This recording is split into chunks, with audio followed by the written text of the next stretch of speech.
From Rainbow Lanes in Forest Grove, Oregon, we're here for the title matches of today's JBT event. Handicap division match ahead of scratch.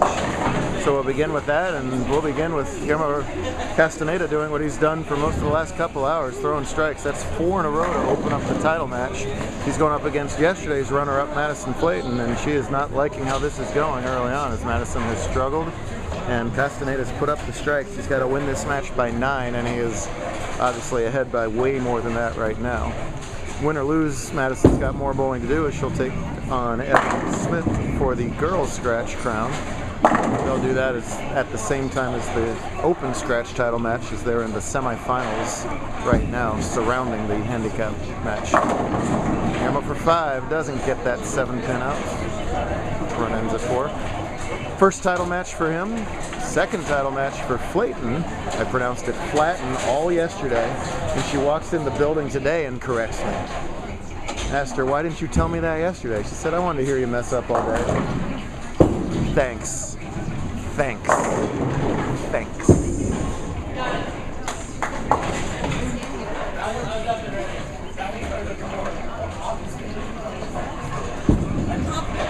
Hard and straight right at the 7th pin. Great job. So Flayton's got to get it going here. But is certainly capable of doing so. Was plus 216 on a very high scoring day today to lead the pack as the top seed after qualifying. Won a couple games to get here, but still having trouble finding the pocket this time. That was plus 119 in the handicap division today after a tough pattern yesterday. There's a big old puddle of oil in the middle today, and bowlers just crushed high scores in scratch as well. Highlighted by Andrew Martin's 300 game. That oof was an Ashton Yamasaki messenger that you might have seen camera left there that missed. There's a spare for Madison. It's Yamasaki versus Simon Dyke from Canada in that semifinal. While over here we got a deja vu as Tommy and Tyler are going at it again on the same pair that produced a thriller 24 hours ago. We'll see what they do this time. It's been a low-scoring match over here so far, with McNeil trailing by 12 this time around through 5. Keep you posted on that as we focus here on Madison and Ella. Boy, it's just it's the old highlight reel right now for Flayton. High one frame, light the next. Not what you want. This lady scared the hell out of me at about 8 o'clock last night. All I want to do is be alone and crash. I walk in the hotel lobby and, hey! It's party time! Jeez. Spare for Madison. Not bad, but she's got a lot of catching up to do here. Emma throwing the ball well. He's bowled just about every Northwest event for a better part of a year or so, and this by far his best results.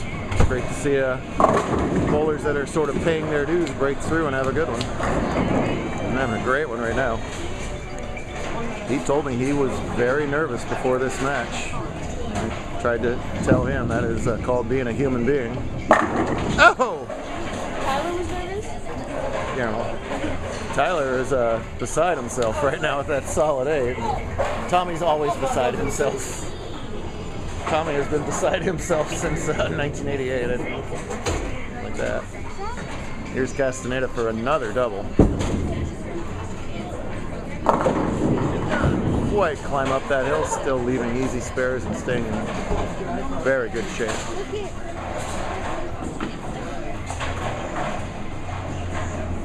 Another good day here out in the far west reaches of the Portland area. Thanks so much to that guy, Alan Clark, and his team for hosting us, and that guy for helping get us here in the first place, Chuck Heisler.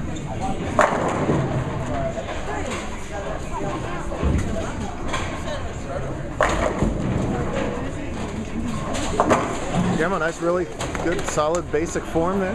No problem at all. If he is nervous, he's not showing it with his results. I think you're a little less nervous when you open up a 59-pin lead through 7 pins.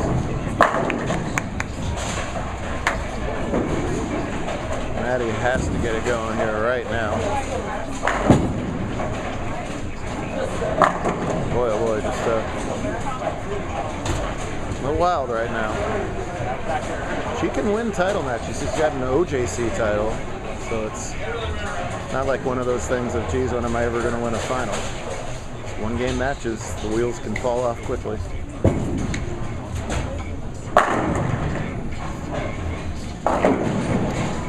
TV between here and the screen. I can't see where Ashton and Simon are at, so we'll check in on them in just a second. It's a three-bagger for McNeil to close the gap considerably. How about take the lead, actually? Ah, it's a real nice job with the spare. That's actually a super tough spare to cover the double wood that's an extra row of pins away there, so good job by her. Dyke leads by 20-something.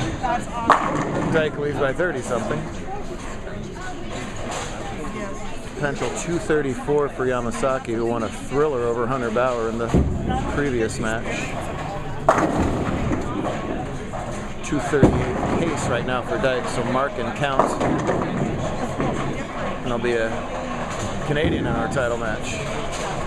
Madison just doesn't have the look this game, but after a phenomenal weekend, it might well be the competitive bowler's nightmare of second and second. Almost every other bowler in the building would kill to finish second and second, but when it's you that it's happening to, it's no fun at all. Get hang on. All right, good spare again. 4 in a row on the spares, but Castaneda started 4 in a row with the X's. That is the difference in the game right now, for sure. Simon cross-lane his spare. Well, the top seed as well. The top seed look like they, well, 1 for 2 at the moment at least. Oh, wow. Castaneda doing his best Tyler Bowe impression and slamming that 8-pin right there, but he can afford that in this spot. A wry smile success. Dyke makes that spare with 7 pins, he'll be in the title match. 4-9. That's plenty more than 7. Simon will be in the finals. Top 4 finish for Ashton. Spare for Castaneda, and Bowe in trouble with a 4-9 in the 9th over there. Tommy going a 204 pace. The best Bowe can do here is spare sheet for 204, and that's close. Wow. Had really needed it. Didn't get it. Not quite sure how Ashton made that double wood. It didn't matter, but the mega hook rollout, catch more of the 8 than the 2, and it all worked. Hammer way wide. Tommy.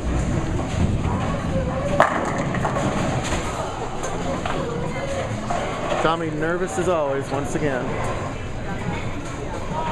Oh, these two. Mutt and Jeff. Going at it. Chuck showed me a picture that Tommy put on his Instagram last night, too, of them clowning around after the match. That is exactly what we want to see out of our bowlers. Fierce competitors when it gets down to it, but buds afterwards. Correction, I'm sure I exactly want to see every bowler act like these two. Let me put a little addendum on that. It's better than kicking ball returns, but I don't think I could take 100 people like this.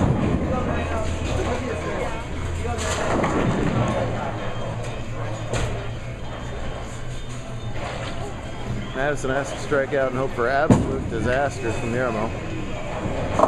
There's her second strike of the match. Any kind of mark wins it for Tommy. That is definitely any kind of mark.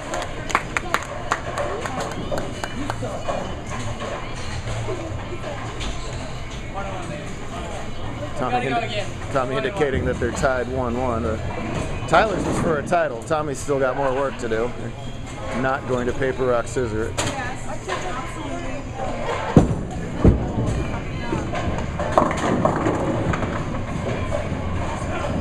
that 8 count's going to wrap it up for Flayton, but her results have inflated massively over the weekend. A great weekend for her, but a spectacular day for this young man who's going to join the JBT Winners Circle.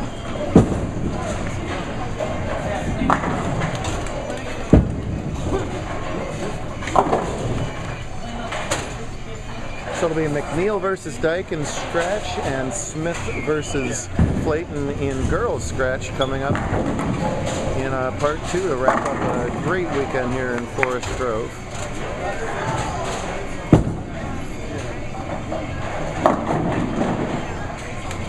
.162 final for Madison, still over her average. But just about everybody was over average today. And casted, I forgot to mention, or didn't mention this yet, Guillermo was +10 after game 4 today, which was nowhere near the number, and shot his high game in JBT ever, a 278, to jump all the way from +10 to +124, which just snuck him in the cut. And here he is, JBT champ.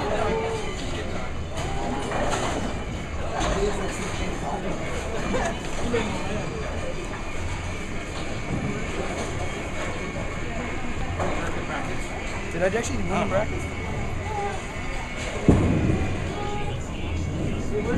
Picks the perfect time to miss that. Does not matter one bit.